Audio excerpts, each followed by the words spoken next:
सभी प्यारे विद्यार्थियों को राम राम। मित्रों, एक बार फिर से स्वागत है आप सभी का राजस्थान पर समय बचाओ अभियान जो विद्यार्थियों के लिए चला रखा है, उसमें जहां से सवाल बनते हैं परीक्षा में पेपर आता है, उन फैक्टों की हम लोग बात कर रहे हैं और मुश्किल से 5 से 7 मिनट हम उनमें दे रहे हैं। साथियों, ये पंचायती राज संस्थाओं को जो संवैधानिक दर्जा दिया, वहां से जो सवाल बनते हैं वो मैं आपके बीच में बता रहा हूं।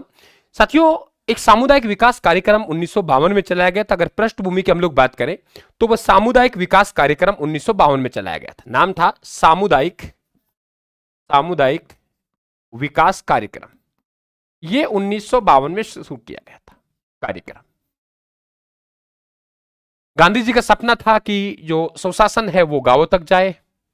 भारतीय संविधान में अनुच्छेद 40 में प्रावधान रखा। नीति निदेशक तत्वों के निर्देश दिए गए थे राज्य को कि वो पंचायतों की स्थापना करेगा, लेकिन नीति निदेशक तत्व है वो बाध्यकारी नहीं है। इनके पालना नहीं हो रही तो हम न्यायालय में नहीं जा सकते। ये चुनौतीपूर्ण नहीं है। 1952 में गांधी जी के सपना साकार करने के लिए सामुदायिक विकास कार्यक्रम चलाया गया, लेकिन सामुदायिक विकास कार्यक्रम असफल हुआ। फिर अक्टूबर 1953 में राष्ट्रीय प्रसार कार्यक्रम चलाया गया। ठीक है, यह भी असफल हुआ। अब जब ये असफल हुए तो अब क्या किया जाए, सुशासन को गांवों तक कैसे पहुंचा जाए? तो एक बलवंत राय मेहता कमेटी की स्थापना होती है। बैकग्राउंड तैयार कर रहा हूं। बलवंत राय मेहता कमेटी, और बलवंत राय मेहता कमेटी ने अपनी सुझाव दिए अपनी रिपोर्ट में त्रिस्तरीय पंचायती राज व्यवस्था का सुझाव दिया। केंद्र से निर्देश निकले कि सभी राज्य अपने राज्य में पंचायती राज व्यवस्था की स्थापना करेंगे। और 2 आपके अक्टूबर 1959 को राजस्थान के नागौर में गांव है बगदरी गांव। तत्कालीन प्रधानमंत्री जी स्वर्गीय पंडित जवाहरलाल नेहरू जी द्वारा अक्टूबर 1959 में नागौर के बगदरी गांव से राजस्थान पूरे देश में सबसे पहले पंचायती राज व्यवस्था की शुरुआत की। चुनाव आगे चल के हुए। चुनाव विभाग करवाता था, आयोग नहीं था। पंचायती राज विभाग है वो चुनाव करवाएगा, आयोग नहीं था। चलता रहा, कमेटी गठन करते रहे, उतार चढ़ाव देखा। अशोक मेहता कमेटी गठन हुआ, बहुत सी मेहता कमेटी गठन हुआ, अन्य कमेटी गठन हुआ। फाइनली आया कि हम इन्हें संवैधानिक दर्जा कैसे दें। अलग अलग सुझाव आए। कोई कह रहा है 4 व्यवस्था हो, 4 स्तरीय होनी चाहिए। कोई कह रहा है राजनीतिक सिंबल पर चुनाव होने चाहिए, ऐसे चुनाव होने चाहिए। इस प्रकार के सुझाव आते गए चलता गया। साथियों, सरकार आती है राजीव गांधी सरकार। राजीव गांधी सरकार में पंचायतों को संवैधानिक दर्जा देने के लिए 64वां संविधान संशोधन विधेयक 1989 संसद में रखा गया था। सरकार थी राजीव गांधी की। लोकसभा में पारित हो गया, राज्यसभा में पारित नहीं हुआ।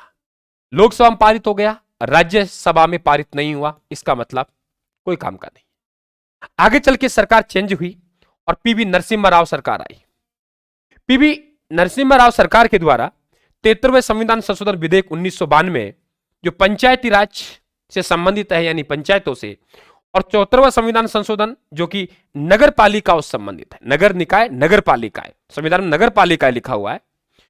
दोनों को संसद में रखा गया और दोनों ही पारित हो गए।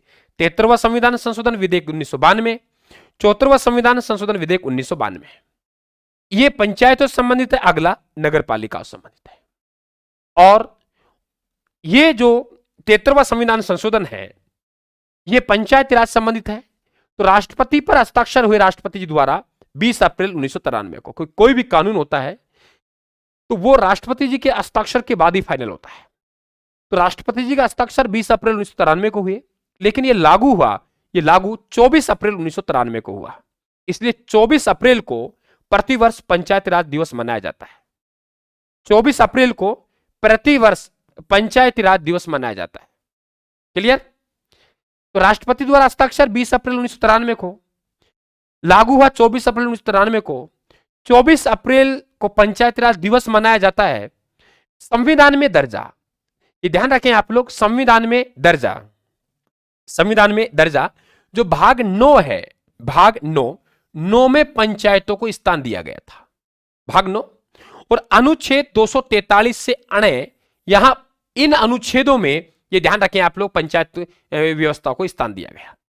अनुसूची 11 जोड़ी गई थी और 11वीं अनुसूची में 29 विषय हैं जो पंचायती राज्यों को दिए गए कि 29 विषयों पे आप लोग काम करेंगे। पंचायती राज खुद राज्य सूची का विषय है, ये ध्यान रखें आप लोग। 74वां संविधान संशोधन 1992 जो कि नगर पालिकाओं से संबंधित है, इस पर हस्ताक्षर हुए 20 अप्रैल को, यहां भी 20 अप्रैल को, यहां भी 20 अप्रैल को, लेकिन लागू होने की तिथि अलग अलग है। यहां 24 अप्रैल 1993 को लागू हो गया, तो यहां लागू 1 जून 1993 को हो रहा है, फर्क है। संविधान में दर्जा भाग 9 के में, वहां हमारे पास में भाग 9, यहां भाग 9 के, वहां 243 से अणे, यहां 243 तय से यह 6, यहां पे अनुसूची हमारी 11, यहां पे अनुसूची 12, यहां पे पंचायती राज के पास 29 विषय, यहां पे नगर निकायों के, नगर पालिकाओं के पास 18 विषय। ये इंपॉर्टेंट है। और फिर त्रिस्तरीय पंचायती राज व्यवस्था जो आप जानते हो कि जिला स्तर पर जिला परिषद, मध्यम स्तर पर खंड स्तर पर पंचायत समिति और आपके ग्राम स्तर पर ग्राम पंचायतें, साथियों उसकी हम अलग से बात करेंगे। हाल फिलहाल हमें समझना था 73वां और 74वां संविधान संशोधन किस प्रकार से बना। लगे रहे आप लोग, बने रहे हमारे वीडियो हमारे साथ लगातार। राम राम, सब धन्यवाद, थैंक यू।